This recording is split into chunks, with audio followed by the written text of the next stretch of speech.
Hi friends, welcome to Meena's tales. இன்றைக்கி நம்ம சூப்பரான ஒரு ஸ்வீட் ரெசிபி தாங்க பார்க்க போகிறோம். இந்த ஸ்வீட் வந்து வாயில் வச்சோடனே கரைஞ்சிருங்க. அவ்வளோ டேஸ்ட்டாக இருக்கும் அண்ட் அவ்வளோ ஸ்மூத்தாகவும் இருக்கும். பாருங்கள், பார்க்கவே எவ்வளோ சூப்பராக இருக்குல்ல. டேஸ்ட்டும் ரொம்ப அட்டகாசமாக இருக்குங்க. வாங்க இந்த ரெசிபி எப்படி செய்யலான்னு பார்க்கலாம். வீடியோக்குள்ளே போகலாம். இன்றைக்கி நான் ஒரு கடாய் எடுத்துருக்கேங்க. இதில் ஒரு 2 டீஸ்பூன் நெய் சேர்த்துக்கோங்க. இதோட ஒரு 200 கிராம் ரவை சேர்த்துக்கோங்க. சேர்த்து இதை நல்லா ஃப்ரை பண்ணிக்கோங்க. ரவை நல்லா கோல்டன் கலரில் வர வரையும் ஃப்ரை பண்ணி எடுத்துக்கோங்க. பாருங்கள், இந்த மாதிரி இந்த அளவுக்கு ஃப்ரை ஆனதும் இதை ஒரு பிளேட்டுக்கு மாற்றிடலாம்.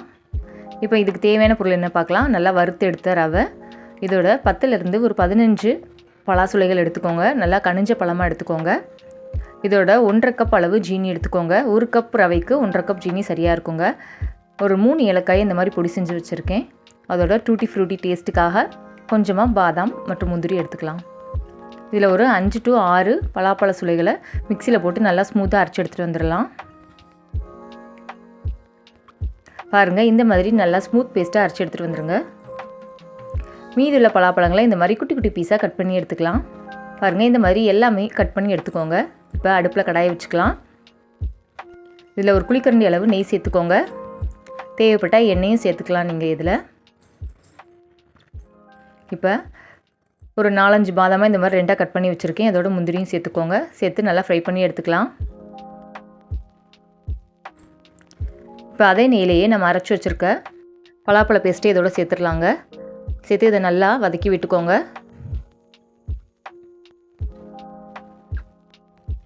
இதோட நம்ம கட் பண்ணி வச்சுருக்க பலாசுளைகளையும் சேர்த்துக்கலாங்க.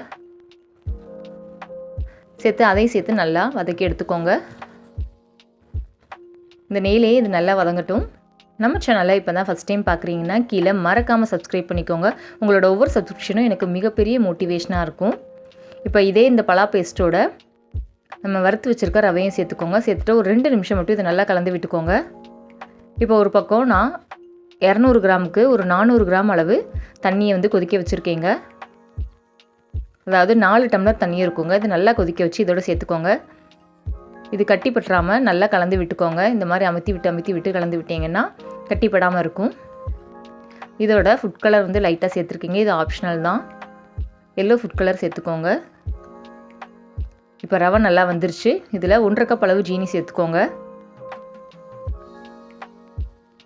உங்களுக்கு ஸ்வீட் வந்து கம்மியாக வேணும்னா 1 கப் அளவு கூட சேர்த்துக்கலாங்க. நான் எடுத்திருக்க இந்த 1.5 கப் அளவு வந்து கரெக்டான ஸ்வீட்டாக இருக்குங்க. இப்போ இது எல்லாத்தையுமே நல்லா கலந்து விட்டுக்கோங்க. இதோட நம்ம எடுத்து வச்சுருக்க டூட்டி ஃப்ரூட்டி சேர்த்துக்கோங்க. இது சேர்க்கும் போது இன்னும் கலர்ஃபுல்லாக இருக்குங்க. டேஸ்ட்டும் நல்லாயிருக்கும். இப்போ இது எல்லாத்தையுமே நல்லா மிக்ஸ் பண்ணி விட்டுக்கோங்க. இப்போ இதோட ஒரு 3 ஏலக்காயை நல்லா பொடி பண்ணி சேர்த்துக்கோங்க. சேர்த்து இதையும் நல்லா மிக்ஸ் பண்ணி விட்டுக்கலாம்.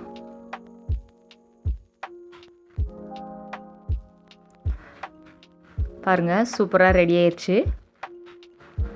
இதில் இடையில கொஞ்சம் கொஞ்சமாக 1 டீஸ்பூன் நெய் விட்டு கலந்து விட்டுட்டே இருங்க. இப்போ நம்ம வறுத்து வச்சுருக்க முந்திரி பருப்பு இதோட சேர்த்துக்கலாம். கடைசியாக டேஸ்ட்டுக்காக ஒரே ஒரு பிஞ்ச் மட்டும் உப்பு சேர்த்துக்கோங்க. அப்போ தான் அதோட ஸ்வீட்னஸ் என்ஹான்ஸ் பண்ணி கொடுக்கும்.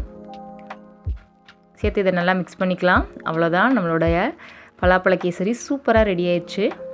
கேசரியை எப்பயும் ஒரே மாதிரி செய்யாமல் இந்த மாதிரி டிஃப்ரெண்ட்டாக ட்ரை பண்ணி பாருங்கள். இது ரொம்பவே டேஸ்ட்டாக இருக்குங்க. அந்தந்த சீசனில் கிடைக்கிற பழங்களை அப்பப்போ வாங்கி சாப்பிட்டு பழகுங்க. இது ரொம்பவே ஹெல்த்தியான விஷயம். அதுவும் பலாப்பழம் பிடிக்காதவங்க யாருமே இருக்க மாட்டாங்க. கண்டிப்பாக இந்த மாதிரி ஒரு தடவை செஞ்சு பாருங்கள். திரும்ப நீங்களே செய்வீங்க. கடைசியாக நான் எடுத்து வச்சுருக்க பாதாமையும் முந்திரியும் வச்சு இதை டெக்கரேட் பண்ணிக்கோங்க. அவ்வளோதான், நம்மளுடைய பலாப்பழ கேசரி, பலாப்பழ ஹல்வான்னு கூட சொல்லலாம். இது ரொம்பவே டேஸ்டியாக இருக்குங்க. ஒரு தடவை செஞ்சு பார்த்துட்டு எப்படி இருந்துச்சுன்னு எனக்கு கீழே கமெண்ட் பண்ணுங்கள். ரொம்பவே ஸ்மூத்தான டேஸ்டியான பலாப்பழ கேசரி ரெடி ஆயிடுச்சு. இந்த ரெசிபி உங்களுக்கு பிடிச்சிருந்தா லைக் பண்ணுங்கள், ஷேர் பண்ணுங்கள், மறக்காமல் சப்ஸ்கிரைப் பண்ணுங்கள். தேங்க்ஸ் ஃபார் வாட்சிங் and happy eating. Tata, bye bye.